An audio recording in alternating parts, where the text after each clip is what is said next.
TikTok was officially banned in the United States, as per previous reports, due to its alleged threat to national security.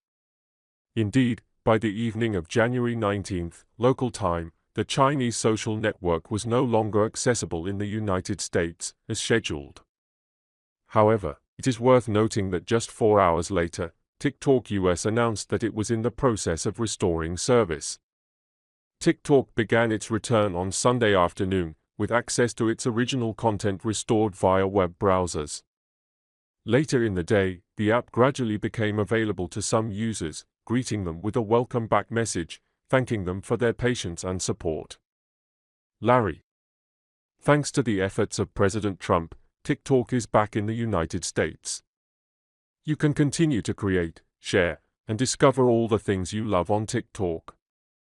Earlier, the Supreme Court of the United States issued a final ruling regarding the fate of TikTok in the country. Accordingly, the ban on TikTok in the United States will remain in place despite appeals and will officially take effect from January 19. TikTok was down at 10:30 p.m. on Saturday in the United States when the federal ban was implemented. Apple then removed the app from the Apple Store, claiming that it was required to comply with the laws in the regions in which it operates. As previously explained, the responsibility for enforcing the federal TikTok ban falls on TikTok's partners such as Apple, Google, Oracle, and others. In today's statement, TikTok said it had reached an agreement with its service providers to effectively ignore the law due to lack of enforcement. TikTok also thanked President Trump for providing much-needed clarity to these partners, assuring them that they would not be held accountable for restoring access to the service. The Biden administration had previously said it would not enforce the ban, shifting responsibility to the Trump administration. Still, TikTok opted to shut down its operations on Saturday evening, a move that the outgoing President Biden's team called a ruse. In fact, the incoming Trump administration has not advocated a complete ban on the Chinese social network. In his post, Trump suggested the possibility of the United States owning a 50% stake in a joint venture with TikTok. Larry, I urge companies not to let TikTok shut down.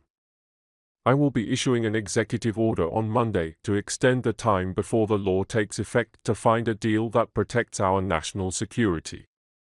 The order would also confirm that there would be no liability for any company that helped TikTok avoid being shut down before my order.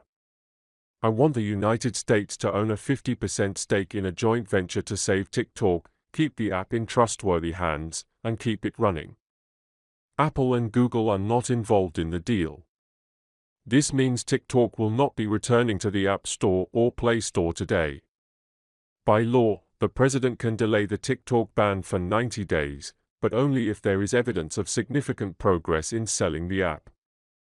As a result, the deadline for Biden's Chinese parent company to sell TikTok expired today, and there is no indication that TikTok has made any significant progress.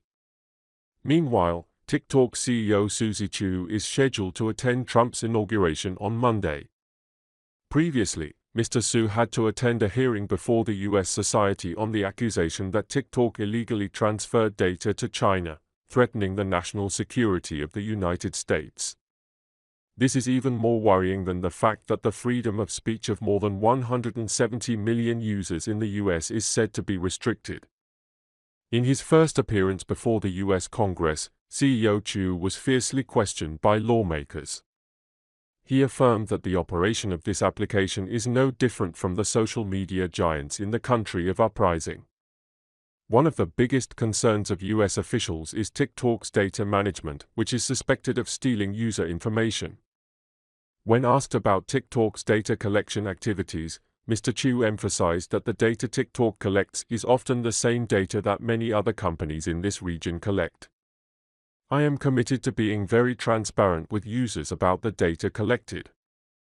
Larry, I don't believe we collect more than most other companies in the industry, TikTok CEO said. In fact, independent researchers have backed Chu's argument, according to CNN. In 2020, The Washington Post teamed up with a private research agency to examine TikTok's case, concluding that the Chinese app did not appear to collect more data than typical social media platforms. Thus, there is no evidence that TikTok collects more user data than Facebook or Twitter, although the amount of data these companies collect is considered excessive.